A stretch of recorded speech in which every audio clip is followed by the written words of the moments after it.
मैंने न्यूज़पेपर से as in yes, one more thing that I would like to address is everybody says that you have to summarize the article. If the article is of 1,000 words, then you have to write it in 100 words. I think that this was the most rubbish thing that I've ever heard in my prelims preparation journey. आप यहाँ पर summarise या फिर कुछ ऐसे writer बनने नहीं आए हैं. यू आर वेरी क्लियर कि आपको न्यूज़पेपर से उठाना क्या है. ये आप तभी क्लियर हो पाएंगे जब आपको पता होगा कि आपको आंसर्स में क्या डालना है.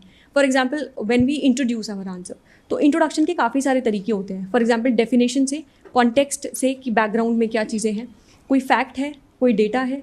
फॉर एग्जाम्पल अगर कोई आर्टिकल आया है इनइक्वालिटी पे, तो वर्ल्ड इनइक्वालिटी रिपोर्ट का उसमें डेफिनेटली मेंशन होगा. तो आप वो सिर्फ एक वो लाइन उठाइए. आप उसमें आपको पूरा आर्टिकल देखने की ज़रूरत नहीं है. आपको आंसर्स में कुछ ही चीज़ें डालनी होती है. एक तो ऐसे डेटा डालना हो गया, कोई रिपोर्ट आ गई, या फिर किसी चीज़ के पॉजिटिव, नेगेटिव्स, या फिर कॉजेज़ या consequences. For example uniform civil code बहुत ज़्यादा न्यूज़ में था इस बार.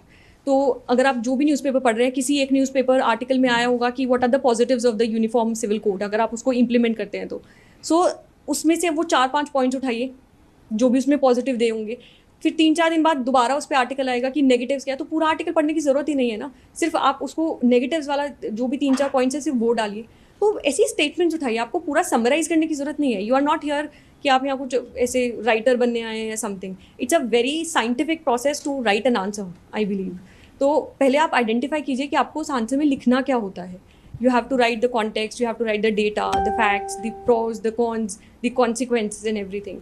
So don't make notes out of the newspaper. I mean कि हर एक ऐसे डेट वाइज बना रहे हैं, अपनी एक बुकलेट निकाल रहे हैं, पब्लिश कर रहे हैं. ऐसा करने की ज़रूरत नहीं है. You have to just pick up some points जो भी आपको इंपॉर्टेंट लगता है. एंड उसमें ऐसे मैंने जो था वो डॉक्स में ऐसे अपनी फाइल्स बनाई थी पॉलिटी के लिए, then environment and geography together, international relations की एक बनाई थी. फॉर एग्जाम्पल इंडिया यूएस पे कोई क्वेश्चन आया तो मैं जो भी मुझे इंपॉर्टेंट लाइन लगती थी सिर्फ वो वाली लाइन उठा के डाल दी. किसी में ट्रेड वैल्यू दी होती है तो आपने वो फैक्ट डाल दिया, या फिर इंडिया यूएस में अभी क्या चल रहा है ऐसे डाल दिया. तो पिकअप सम थिंग्स. एंड सब कुछ लिखने की ज़रूरत नहीं होती है. तभी मैं बोल रही हूँ कि जब तक आप सिलेबस इन PYQs को अच्छे से नहीं देखोगे, you will not get the direction and you will ask everybody. और आपको कोई नहीं बता पाएगा एक्चुअली में कि करना क्या है. आप वो आपके कॉन्शियस से ही वो चीज़ आएगी जब when you will analyse the PYQs and when you will go through the syllabus every day. Just एक बार देखते जाओ. ऐसे एक हैबिट बना लो कि सिलेबस बस देखना है. अभी आप बिगिनर्स हो, आपको नुआंस्ड अंडरस्टैंडिंग नहीं होगी अभी सिलेबस की. आपको ऐसे लगेगा कि हाँ सब कुछ ही है. लेकिन जैसे जैसे टाइम जाएगा you will get more refined into it. आपको समझ आने लगेगा कि ठीक है. एंड अभी के नोट्स तो आपको काम भी नहीं आने वाले. बट इट्स वेरी इंपॉर्टेंट कि अभी आप देखो उन चीज़ों को, ताकि जब तक आपका टाइम आएगा ना, आई मीन अक्टूबर-नवंबर वाला टाइम आएगा, तब तक you will be in a very good stage. और आपको किसी से पूछने की ज़रूरत नहीं पड़ेगी, आपको फ्रेंड से या किसी टीचर से कि करना क्या है. बट वो तभी हो पाएगा अगर आप अभी सही डायरेक्शन में शुरू करेंगे.